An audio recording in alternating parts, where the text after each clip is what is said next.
As I walked toward my son's house with a bottle of wine in my hands, dreaming of a warm family evening, my lawyer suddenly called. "Sir, you need to look at this immediately."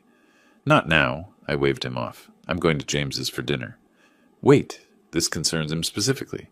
Your son. You won't believe what he's planning." I was shocked. "Before we continue, please subscribe to the channel, and let us know where you're listening in the comments." The wine bottle felt heavier than usual as I carried it up the stone walkway to James's house. North Phoenix sprawled around me, all desert landscaping and red tile roofs baking under the afternoon sun. I'd baked the cookies myself that morning, oatmeal raisin, James's childhood favorite. Small gestures mattered when you were trying to maintain connection with your only son. Amanda opened the door before I could knock. "Percy, right on time."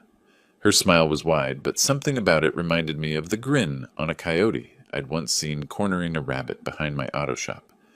"Wouldn't miss it," I said, stepping inside where the air conditioning hit like a cold slap. James emerged from the kitchen, wiping his hands on a dish towel. "Dad, good to see you." We shook hands. When had we stopped hugging? And he gestured toward the dining room. "Lunch is almost ready." The house had that staged quality, like a furniture showroom. Everything matched. Nothing looked lived in. I set the wine and cookies on the granite counter and settled onto their cream-colored couch, immediately worried about leaving marks. "You look tired," Amanda said, sitting across from me. Her eyes moved over my face with an intensity that made my skin crawl. "Are you sleeping okay? Getting enough rest?" "I sleep fine. It's just that at your age, health becomes so important." She leaned forward. "Have you been forgetting things lately?" I stared at her. "Forgetting things?" "Amanda means we worry about you," James cut in quickly. "Living alone, running those shops by yourself." "I've run Wilson's Auto for 30 years. "Exactly." James sat beside Amanda, and their knees touched, some silent signal passing between them. "That's a long time to carry everything yourself. Don't you think it's time to bring someone else in? Share the load?" I watched him carefully. My son had never shown interest in the business before. He'd gone into real estate, made his own way. "What are you really asking, James?" "Just concerned, Dad." His tongue darted across his lips. "What if something happened? Does anyone else know how to access your accounts? The safe deposit boxes? Have you updated your estate planning recently?" The questions came too fast, too specific.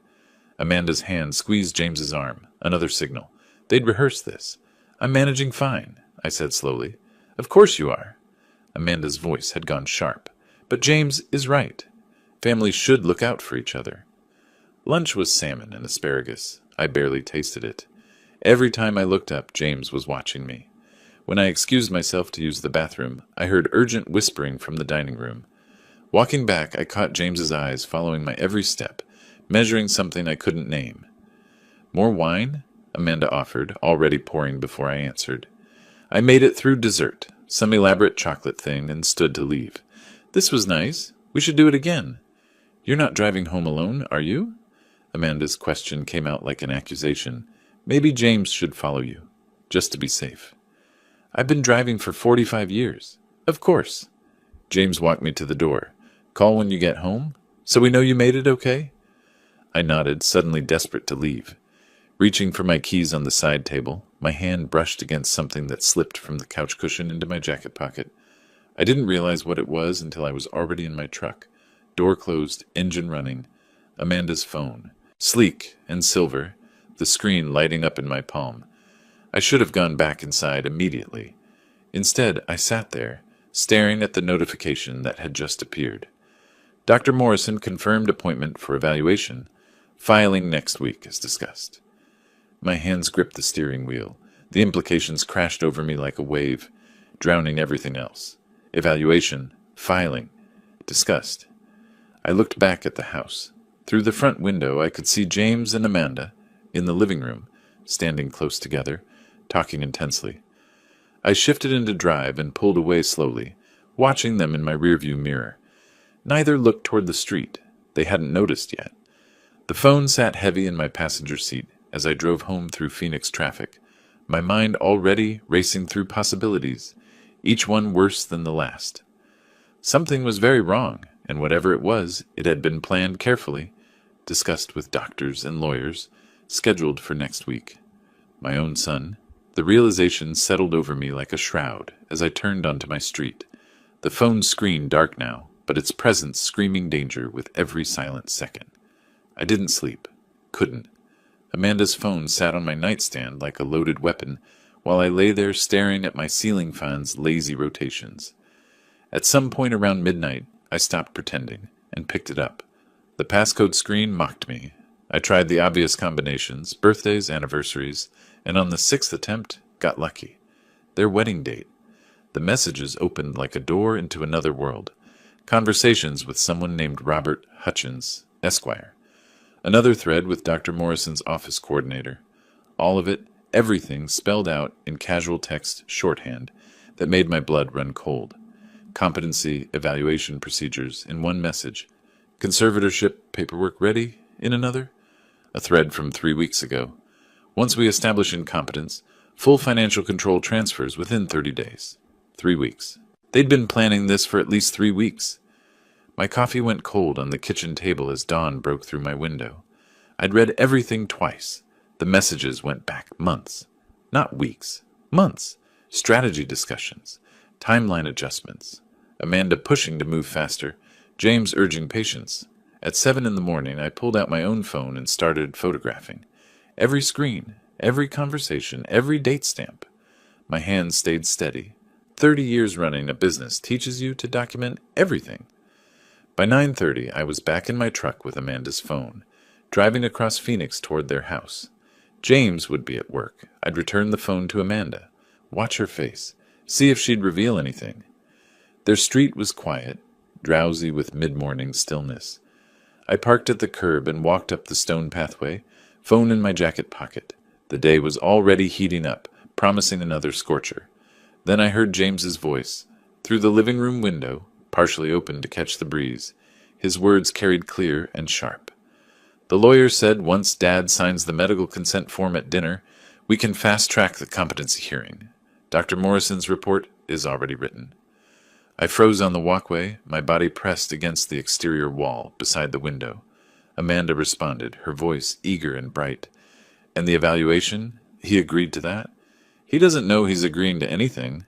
James laughed. Actually laughed. It's buried in the family trust paperwork I'll bring to dinner. The old man won't even read it carefully. And then? Amanda's excitement was palpable. Then Dr. Morrison evaluates him using the consent form Dad signed without knowing. Morrison's already been paid to find him incompetent. The hearing happens fast, maybe 2 weeks. Judge signs the conservatorship order, and everything transfers to me as his guardian. How long until we can access the money? The lawyer said once I have conservatorship, I control everything immediately.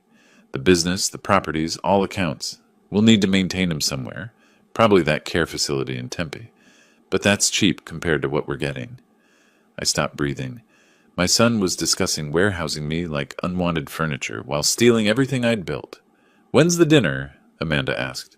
I'm calling him tonight. Make it sound like reconciliation. He's desperate for family connection. It'll be easy. How much is it all worth? James paused. The lawyer estimates between 3 and 4 million total. The auto shops alone are worth 2 million, and the properties in Scottsdale have appreciated like crazy. My jaw clenched so hard I thought my teeth might crack. 4 million, they'd calculated it. Estimated my worth like livestock at auction. I forced myself to move, walking backwards slowly, watching the window. Neither of them appeared. I reached my truck, climbed in, and drove away with my hands shaking on the wheel. The rest of the day disappeared into a fog. I sat in my home office, Amanda's phone on one side of my desk, my own phone on the other, the screenshots displayed on my computer screen, evidence, timeline, names. When James called that evening, I was ready. Dad, it's James! His voice was warm, concerned, completely false. Listen, I feel terrible about yesterday. Amanda and I talked, and we want to make things right. How about dinner here next Tuesday? Just family, a real conversation.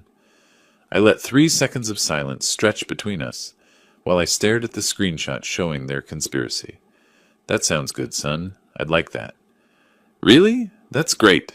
He sounded relieved, probably thinking I was still the naive old fool he expected. How about 7 o'clock? What time should I arrive? I kept my voice neutral, empty. 7's perfect. And Dad, I'm really glad we're doing this. Me too.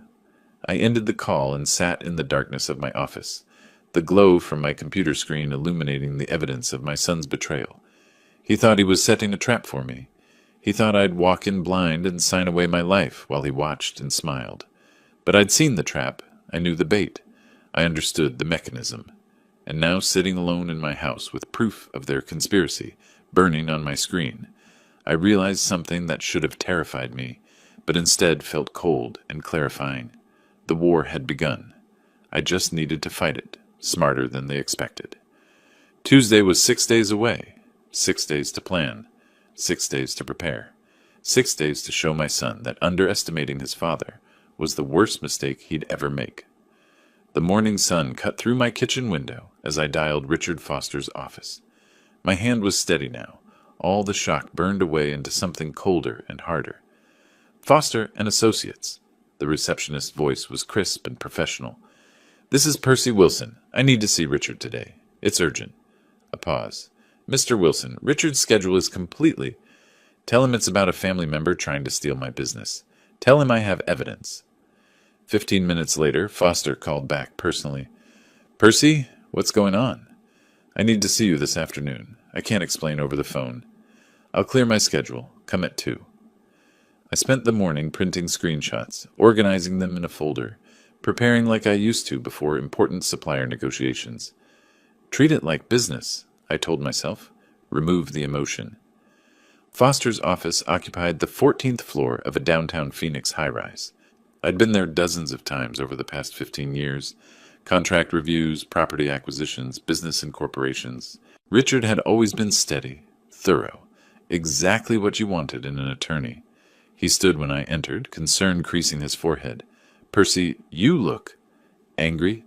I set the folder on his mahogany desk. That's accurate. I spread the screenshots across his desk methodically, pointing to specific messages. Foster leaned forward, his glasses sliding down his nose as he read. His expression shifted from curiosity to alarm to something approaching horror. When did you discover this? He asked quietly. 3 days ago. He picked up several screenshots, reading more carefully. Percy, this is serious. If they file a petition for guardianship and conservatorship before you protect your assets, the court could appoint a temporary conservator. You could lose access to your own bank accounts while this plays out. The words hit like a physical blow. How long do we have? Based on these messages, Foster scrolled through the images on his computer where I'd emailed them. Days, maybe a week. They mentioned filing next week. That was 2 days ago. We need to move now. He grabbed his phone, punching the intercom button. Janet, clear my afternoon. Prepare emergency trust documents, and cancel everything tomorrow morning. Foster pulled up Arizona statutes on his computer, walking me through the nightmare scenario. Once incompetency proceedings start, assets freeze pending evaluation, court-appointed examiners, psychological assessments, legal limbo that could stretch for months. We're going to create an irrevocable living trust, he explained. Transfer everything, the auto shops, your home, investment accounts, into the trust. You'll be the primary trustee, but here's the key. We'll appoint an independent professional fiduciary as successor trustee, not a family member, someone who can't be manipulated. Over the next 3 days, I lived in Foster's office. We drafted documents, revised clauses, built what he called fortress protection. I transferred ownership of Wilson's Auto, all 3 locations, into the Wilson Family Trust. My house in North Phoenix, my investment portfolio, everything. The trust document specifically excludes family members from trustee positions, Foster explained as I reviewed the final draft. Even if they get a court order, the assets are held by the trust, not by you personally. They'd have to prove the trust itself was invalid. Can they do that? Not easily. Not when we've documented everything properly. I also scheduled medical examinations. If James was going to claim I was incompetent, I needed proof otherwise. At Arizona Medical Center, I submitted to a battery of tests.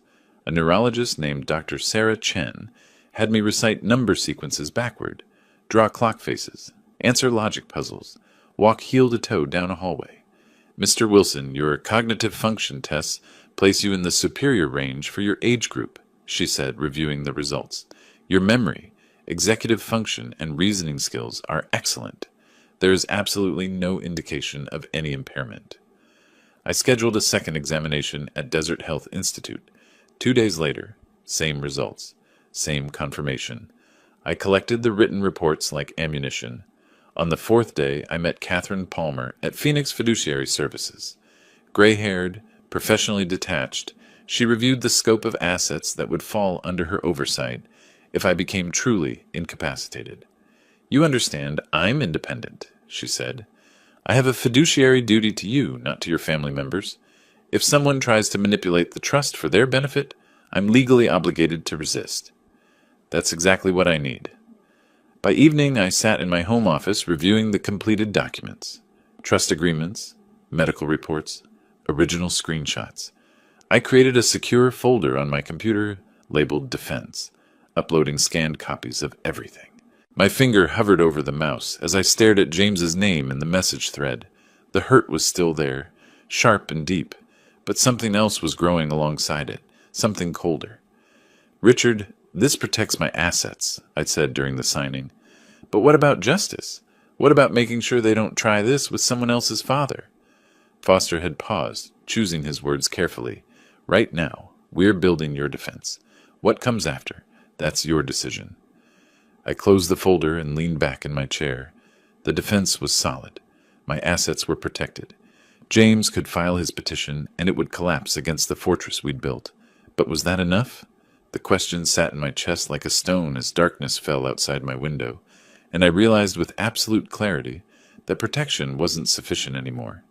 I wanted consequences. 6 days later, I stood in my bedroom, adjusting my collar in the mirror.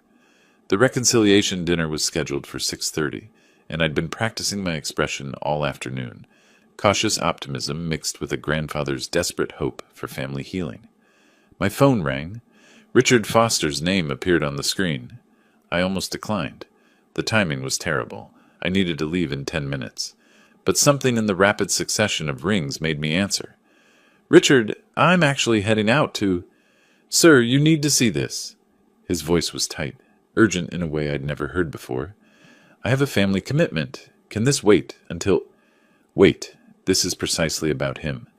I froze, one hand on my car keys. About who? Your son. Check your email. I'm sending something now. I sat on the bed as my phone chimed. The attachment loaded slowly, a PDF with official court letterhead. My eyes tracked across the title. In the matter of the guardianship and conservatorship of Percy Wilson. The room tilted. Percy, are you there? I'm reading it. James had filed a petition with Maricopa County Superior Court this morning. While I'd been choosing what shirt to wear to our reconciliation dinner, my son had been submitting documents to a judge claiming I suffered from advanced dementia and couldn't manage my financial affairs. The petition was thorough, detailed, devastating if it were true. Alleged incidents of confusion at my auto shops, conversations I supposedly couldn't follow, appointments I'd missed, employees I'd failed to recognize, all fiction. Reported financial mismanagement, unpaid bills, bounced checks, suspicious withdrawals, complete fabrication.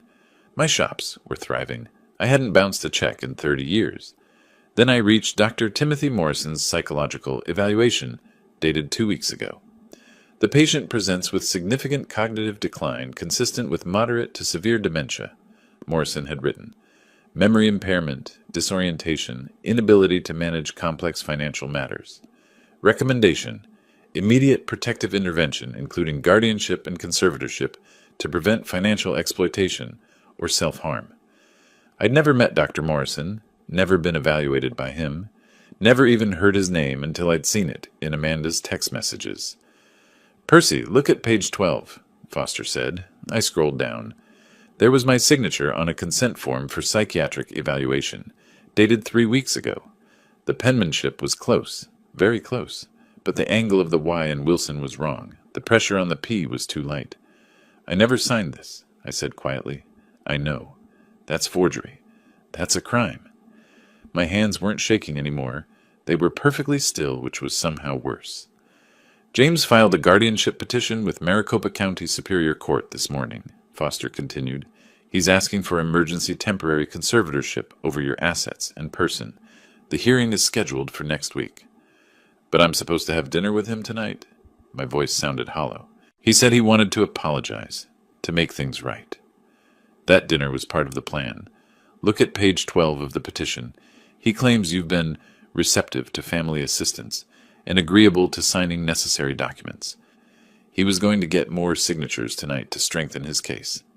I walked to my home office, pulling up the document on my computer for a larger view.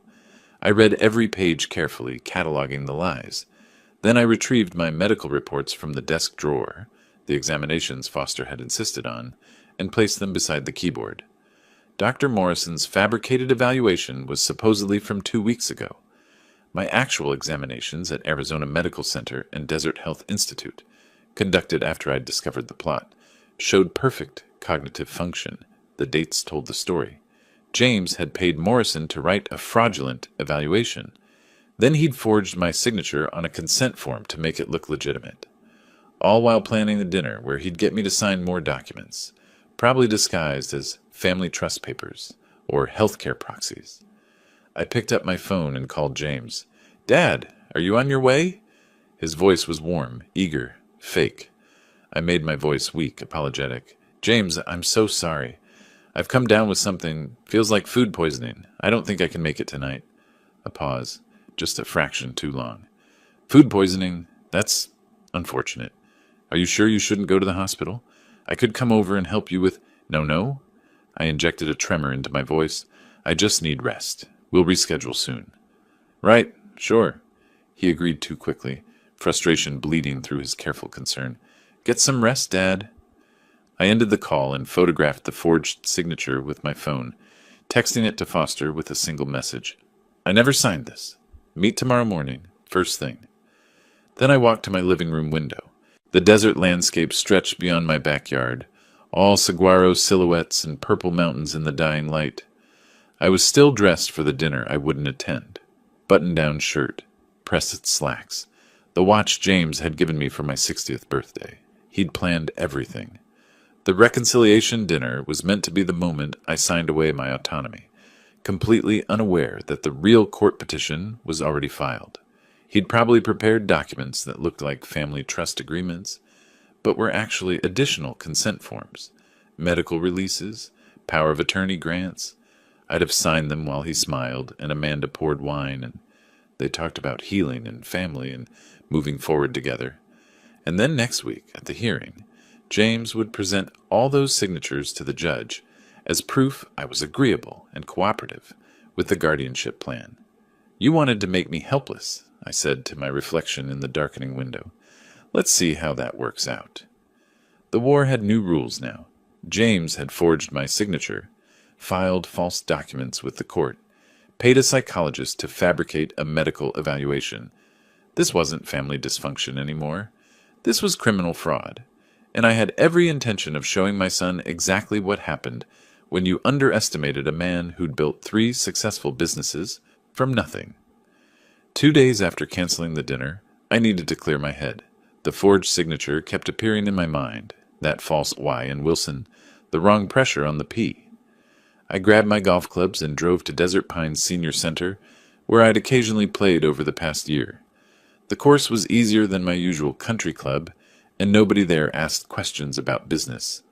The morning sun was already fierce when I reached the practice green. I set up balls mechanically, trying to focus on my stance, but my putting was terrible. Every time I lined up a shot, I saw that petition instead, page after page of lies about my mental competence. "Your grip's too tight." I looked up. A woman in her early 60s stood a few feet away, wearing a volunteer badge that read, "Dorothy Turner." She had kind eyes and silver hair pulled back in a practical ponytail. "Tension in your hands travels up your arms," she continued, demonstrating a proper stance. "Try loosening your fingers, letting the club rest naturally." I attempted another putt. The ball rolled wide. "It's not really about golf, is it?" Her voice was gentle, professional, like she'd spent years reading people's distress. Something about her manner made me lower my guard. Maybe it was exhaustion. Maybe it was the fact that she was a stranger who didn't know James, didn't know my business, didn't have any stake in my life. Within 20 minutes, we'd moved to a shaded patio table, and I was explaining everything. Dorothy listened without interrupting. When I finished, she nodded slowly. My friend Margaret, her nephew, tried something similar 5 years ago, she said. Filed paperwork claiming she couldn't manage her finances. What saved her was evidence. Daily logs, witness statements, proof she was living a normal, competent life. I have medical evaluations, I said. Clean bill of health from 2 doctors. That's excellent. But you also need to show daily competence. Are you documenting your business decisions? Keeping records of your activities? The court wants to see ongoing capability, not just a snapshot. She pulled a small notebook from her volunteer vest and started writing, not about my story, but practical actions. Daily activity logs, witness statements from colleagues, photographs engaging in complex tasks. Her former nurse's training showed in her methodical approach. I coordinated patient care for 30 years, she explained. I've seen competency evaluations go both ways. The ones that succeed for the patient always have documentation. My phone rang. Marcus Chen, my parts supplier. Percy, just checking in. Everything okay with the business? Someone called, asking about our relationship. Said they were concerned about billing issues. I felt ice form in my chest. What billing issues? That's what I said. There aren't any. You've never missed a payment. I just thought it was strange. I thanked him and hung up. Dorothy watched my expression change. 15 minutes later, my accountant called. Got a strange inquiry from your daughter-in-law. She was asking about your financial management, whether I'd noticed any confusion in your instructions lately. The third call came from Frank Rodriguez, my head mechanic for 12 years. Boss, I got a weird call from James today. Frank sounded uncomfortable. He was asking if you've been forgetting things at the shop, making odd decisions. I told him you're sharp as ever, but I thought you should know. What exactly did he ask? If you've been confused about orders, missing appointments, that kind of thing.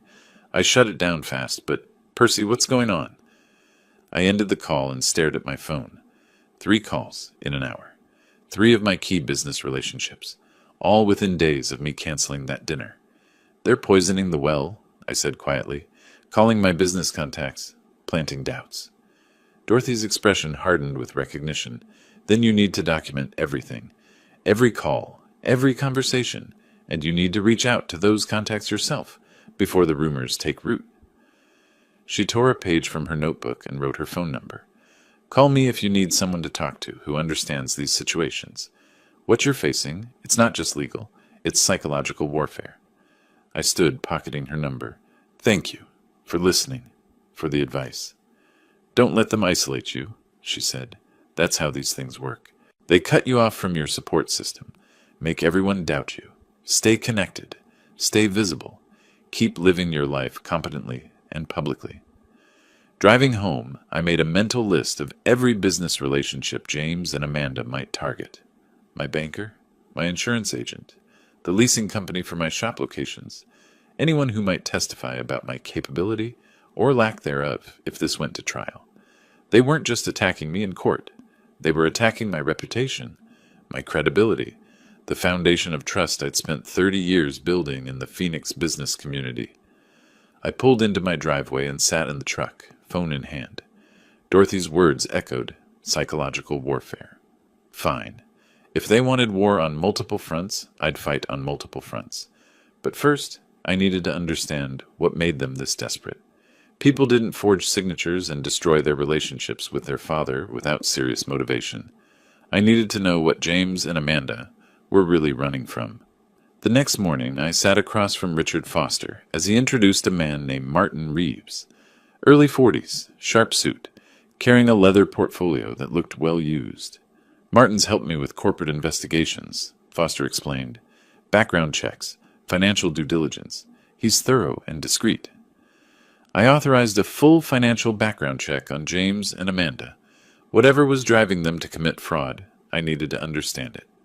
Look for debt, I told Reeves. Look for pressure. Find out why they need my money so desperately. 3 days later, Reeves returned with a thick folder. I read it in Foster's office, using a yellow highlighter to mark key figures. James had accumulated $180,000 in online poker debts, multiple gambling platforms, many operating in legal gray areas. The losses stretched back 18 months, accelerating in recent months. Amanda had borrowed $90,000 against an old property in Tempe, a house they'd owned before buying their current place.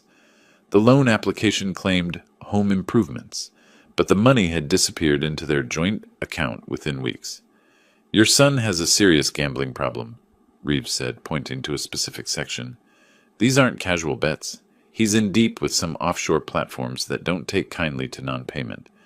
The biggest concern is this offshore processor. They've been known to sell debts to collection agencies that operate in legally questionable ways. I studied the numbers. So if someone bought this debt, they'd have leverage over James. Significant leverage, especially if the buyer could threaten to expose the gambling activity or call the debt immediately. I photographed specific pages with my phone and texted them to Foster. "Can we buy this debt?" Foster looked up from his computer. "Potentially. These offshore groups often sell distressed debt at a discount. They'd rather get something than nothing. Make it happen, anonymously." Over the next 2 days, Foster negotiated through legal intermediaries I'd never meet. Meanwhile, I tried to maintain normalcy. I ran my shops, reviewed inventory, met with customers, and I met Dorothy for coffee. She'd suggested a quiet cafe in Old Town Scottsdale, away from my usual haunts. We talked about things unrelated to legal battles, classic films, desert hiking trails, her volunteer work with cognitive therapy patients. When she laughed at my dry observations about difficult customers, something tight in my chest loosened slightly. "You seem lighter today," she said, touching my forearm, "less burdened." "I'm taking action instead of just reacting. It feels different. Action is good, but don't forget to live while you're fighting." Her eyes were serious. "My friend Margaret, she got so consumed with her legal battle that she forgot to enjoy anything. Don't let them steal that from you, too." 2 days later, Foster called. The offshore group was very motivated to sell. They'd rather have 60 cents on the dollar now than chase your son through international jurisdictions. We acquired the debt for $108,000. It's now officially assigned to Wilson Financial Trust. The paper trail is clean, airtight, everything legal and traceable. James will receive notification within 48 hours that his debt has been transferred to a new creditor. I leaned back in my office chair, fingers steepled. My son owed me $75,000, and didn't know it yet. The debt gave me legal standing, the ability to call it due, the power to expose his gambling to courts, to Amanda's family, to anyone who might be funding their lifestyle. That evening I met Dorothy for dinner, a small Italian place she knew, family-owned, with checked tablecloths and candles in wine bottles. We talked about her late husband, 15 years gone now, and my wife, who'd passed 8 years ago. Shared grief created unexpected intimacy. My phone buzzed during dessert. Foster's text, "Debt acquired. Documents being filed tomorrow." I silenced the phone and turned my full attention back to Dorothy. She was describing a hiking trail she loved in Sedona, her hands moving as she talked, her face animated. I realized I was genuinely interested, not strategizing, not plotting, but actually listening to another person talk about something they cared about. "You should come with me sometime," she said. "The trail's not too difficult. Beautiful views." "I'd like that." Driving home later, I caught myself smiling. Not the cold satisfaction of gaining leverage over James, but something warmer, unexpected. Dorothy had reminded me that life existed outside this battle, that I could pursue justice and still experience moments of genuine connection, that revenge and living weren't mutually exclusive. The debt notification would reach James tomorrow. He'd discover that his financial leash now belonged to someone he didn't know. Yet. But tonight, I'd had dinner with an interesting woman who made me laugh and think and feel something other than cold calculation. Maybe Dorothy was right. Maybe the best revenge wasn't just destroying James's plans, but refusing to let him destroy my capacity for anything else. 2 days later, James received the letter. I wasn't there when it happened, but I could imagine the scene perfectly. His office cubicle in Scottsdale, probably eating lunch at his desk, signing for a certified letter without thinking much about it, then opening the envelope. Notice of debt assignment. his $75,000 offshore gambling debt transferred to Wilson Financial Trust. Wilson. My name, my trust. Amanda started calling an hour later. 7 calls in 20 minutes. I was at the shop reviewing inventory when my phone started buzzing like an angry wasp. I picked it up once, saw her name, set it face down on my desk. By the 4th call, she was leaving voicemails. I listened to them later, hearing her voice shift from careful politeness to barely controlled panic. Percy, please. We need to talk about this misunderstanding. Next message, 10 minutes later.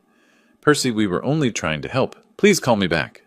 By the 7th, please, we can fix this, please. I deleted them all. That afternoon, a courier delivered Foster's response to their incompetency petition. I got the call from Richard an hour later. It's done, he said. Medical evaluations from Dr. Chen, Dr. Palmer, and the third opinion from Dr. Washington at Phoenix Cognitive Center. All 3 explicitly stating no cognitive impairment, plus the forensic analysis proving the signature forgery. And the criminal complaint? Filed with the Attorney General and the District Attorney. The letter makes it clear, forging signatures on court documents is a felony under Arizona revised statutes. I thanked him and hung up. Then I sat at my desk for a long moment, staring at the wall calendar. The court hearing was scheduled for 3 days from now. 3 days until James and Amanda had to explain to a judge why they'd forged my signature, fabricated medical evidence, and attempted to steal my life's work. That evening, Dorothy arrived at my house with a bag of groceries. We'd planned to cook dinner together. Her suggestion, something about how cooking with someone tells you everything you need to know about them. She unpacked ingredients on my kitchen counter: chicken breasts, vegetables for salad, fresh herbs. I showed her how I seasoned the chicken, standing close behind her, guiding her hands on the knife when she asked how to butterfly the breast properly. We turned toward each other at the same moment. Her face was inches from mine. Neither of us moved away. You're good at this, she said quietly. Cooking? Being present, despite everything else happening. I told her about acquiring James's debt earlier, not boasting but explaining my strategy. She'd listened without judgment, her hand resting on my forearm. You're protecting yourself, she'd said. That's not the same as cruelty. Now, in my kitchen, with flour on her hands and laughter in her eyes when I accidentally knocked over a spice jar, I realized something startling. I hadn't thought about James or the court case for nearly an hour, the longest break my mind had taken in 2 weeks. We cooked together in comfortable rhythm, occasionally bumping shoulders, passing ingredients, without needing to ask. The chicken came out perfectly. The salad was crisp and bright. We ate at my dining table, talking about everything except legal battles, her volunteer work, my auto repair stories, shared memories of hiking trails we both loved. After dinner, we washed dishes side by side. I washed, she dried, and I told her about James receiving the debt notification. What are you planning to do with it? She asked, casual tone masking a serious question. My hands stilled in the soapy water. Use it as leverage. Make him understand he can't destroy people without consequences. And after the court case, I met her eyes. I don't know yet. Part of me wants to forgive him. Part of me wants to watch him fail. I haven't decided which part wins. She touched my arm gently. That's honest. I appreciate honest. We finished the dishes in silence, but it wasn't uncomfortable. It was the silence of 2 people who didn't need to fill every moment with words. When she left around 10, she squeezed my hand at the door. See you Saturday? We could visit that botanical garden I mentioned. I'd like that. I watched her drive away, then returned to my kitchen. The space still smelled like herbs and lemon. 2 wine glasses sat drying on the rack, evidence of an evening that had nothing to do with revenge or justice or court battles, evidence that I was still capable of something other than cold calculation. My phone buzzed. A text from Foster. James and Amanda will receive the criminal complaint notice tomorrow morning. Expect reactions. I set the phone aside and walked to my back window. The desert stretched dark beyond my yard, city lights twinkling in the distance. Let them panic, I thought. Let them understand what it feels like to watch your life come apart because of someone else's choices. But standing there in my kitchen that still carried the warmth of Dorothy's laughter, I realized something unexpected. Their panic didn't give me the satisfaction I'd anticipated. What gave me satisfaction was the chicken dinner, the shared dishwashing, the comfortable silence. Revenge was necessary, but it wasn't enough. I was learning the difference. 4 days later, on Saturday morning, I watched through my front window as James's car pulled into my driveway. I'd been drinking coffee, enjoying the quiet before Dorothy and I were supposed to visit the botanical garden. Now I set the mug down carefully and observed. Amanda sat in the passenger seat, shoulders rising and falling with deep breaths, composing herself. James checked his reflection in the rearview mirror, adjusting his collar. They were preparing for a performance. I pulled out my phone, opened the voice recording app. Arizona was a one-party consent state. I could legally record any conversation I participated in. I tested it briefly, speaking my name, playing it back. Clear audio. I started a new recording and slipped the phone into my shirt pocket, microphone facing outward. Then I opened the door. "Dad," James tried to smile. It didn't reach his eyes. "Can we talk, please?" I stepped aside, letting them enter. We settled in my living room, me in my armchair, them on the couch facing me. Amanda clutched a tissue. James sat forward, hands clasped. "Percy, we made terrible mistakes." Amanda's voice trembled. "We were scared of losing you, scared of what would happen to the family business. We went about it all wrong." I said nothing, just watched. James leaned forward.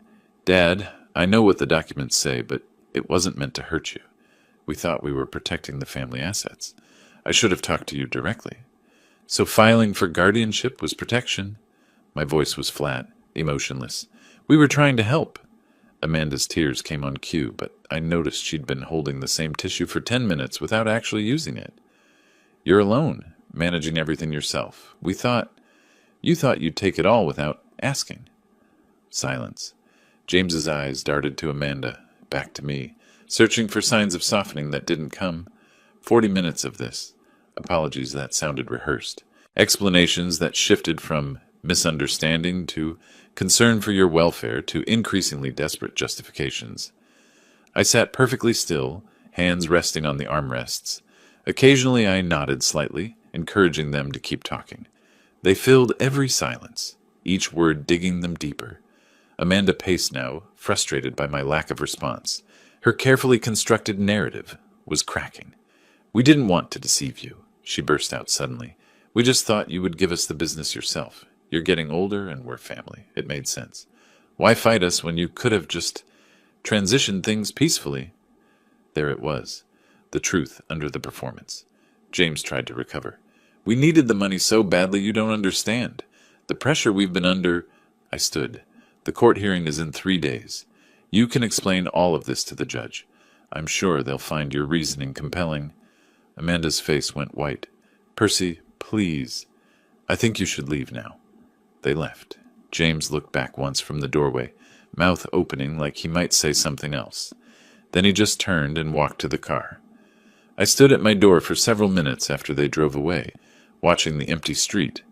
Then I walked to my office, connected my phone to my computer, and backed up the recording to 3 locations: hard drive, cloud storage, USB drive in my safe.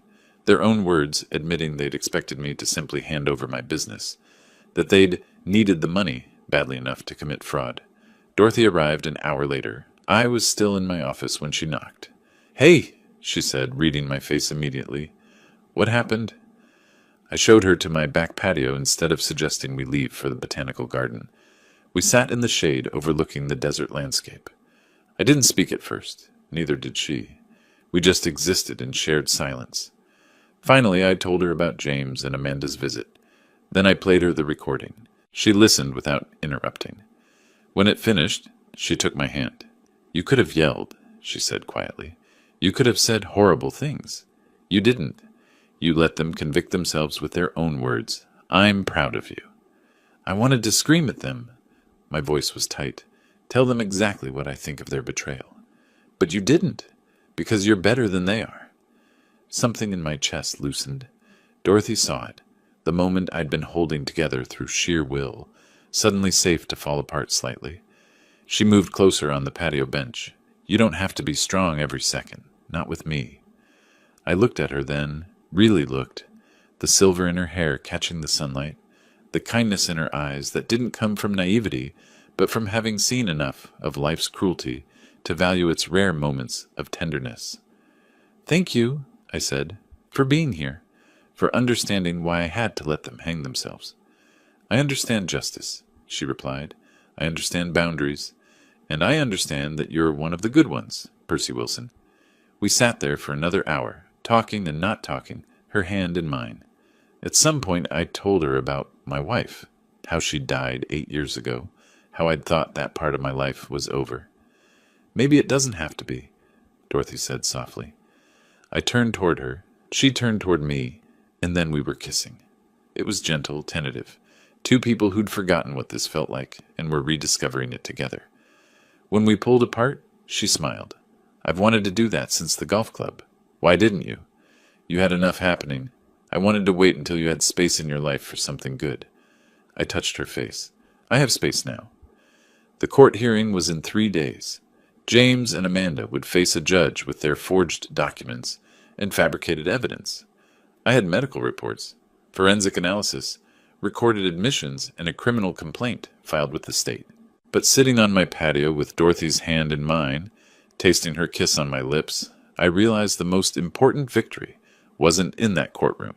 It was here, now, reclaiming my capacity for connection, for tenderness, for hope. James had tried to take my life. Instead, I'd found a new reason to live it. 3 days later, I walked up the courthouse steps with Richard Foster on my left and Dorothy on my right. Monday morning, 10 o'clock. The marble building loomed against a cloudless Arizona sky. "Ready?" Foster asked, adjusting his briefcase. Dorothy squeezed my hand. I nodded. We passed through security, navigated hallways that echoed with our footsteps, and found courtroom 4C. James and Amanda were already seated at the petitioner's table with their attorney, a nervous-looking man named David Chen, who kept shuffling papers like he could reorganize them into a winning case. Judge Patricia Hamilton entered at exactly 10. Late 50s, sharp eyes, no-nonsense demeanor that reminded me of my best high school teacher. She reviewed the case file briefly, then looked up. "Let's proceed. Mr. Chen, your client filed this guardianship petition. Present your case." Chen stood, clearing his throat. "Your Honor, we believe Mr. Percy Wilson requires assistance managing his affairs. While recent medical evaluations show current competence, we're concerned about long-term patterns documented where?" Judge Hamilton interrupted. "Well, that is, we have witness testimony that—" "From whom?" Chen faltered. "The petitioner and his wife observed concerning behaviors."